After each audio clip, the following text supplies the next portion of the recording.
बिस्मिल्लाहिर्रहमानिर्रहीम। एक ऑयल जिसे हम कहते हैं EPO, इसे कंबाइन फार्म में इवनिंग प्राइमोस ऑयल कहते हैं और ये एक ख़ास तरह के प्लांट से के सीड से निकलता है और इसका एक ख़ास इंग्रेडिएंट है जिसे गामा लिनोलेनिक एसिड कहते हैं और शॉर्ट टर्म में इसे GLA कहते हैं। और ये शुरू में ऐसे हुआ कि इसको अमेरिकन ने यूज़ किया अपने ज़ख़म को ठीक करने के लिए, स्टमक को हेल्थ बेहतर करने के लिए और कई तरह के स्किन इशू के लिए।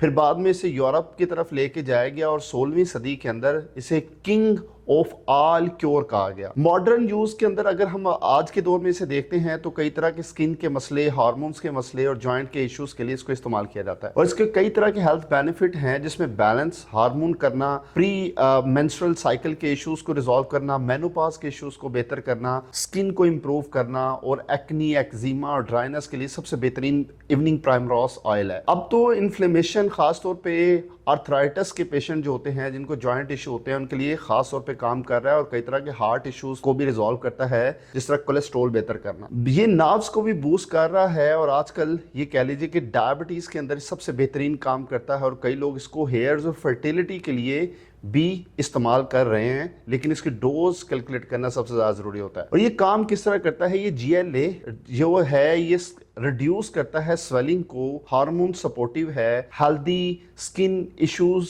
जो आपके लिए कि स्किन से रिलेटेड जितने भी इश्यूज होते हैं उनको रिजॉल्व करने में मदद देता है। इस तरह अगर इसका असर बढ़ाना चाहते हैं तो इसके साथ मैग्नीशियम और B6 देना लाजमी होता है, जो कि जब आप खरीदेंगे उसमें देख लीजिएगा। इसकी रिकमेंडेड डोज जो है, आप कह लीजिए कि अगर आपको जनरल हेल्थ चाहिए तो 500 से 1000 मिलीग्राम, प्री मेंस्ट्रुअल इश्यूज और मेनोपॉज के इशू के लिए चाहिए तो 1000 से 2000 मिलीग्राम, स्किन इश्यूज को रिजॉल्व करना है यानी कि एक्नी और ड्राइनेस या एक्जिमा के इश्यूज के लिए तो 1000 से 3000 मिलीग्राम पर डे।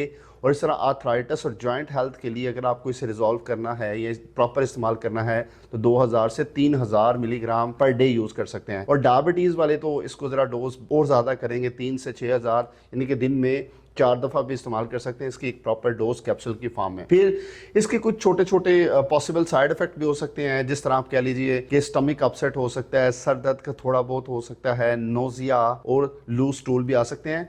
हर बेनिफिट्स के साथ छोटे छोटे आपके लिए साइड इफेक्ट भी जुड़े होते हैं, इनको आपको माइंड में रखना है। और इसके अलावा कौन से लोग इसको यूज़ नहीं करेंगे? ऐसे लोग जिनको ब्लीडिंग डिसऑर्डर्स हैं, जो ब्लड थिनिंग की दवाइयाँ खा रहे हैं, और ऐसे लोग जो कि किसी ना किसी ऐसी मेडिकेशन के ऊपर हैं जिनको बीमारी है एपिलेप्सी या सीजर से लिंक।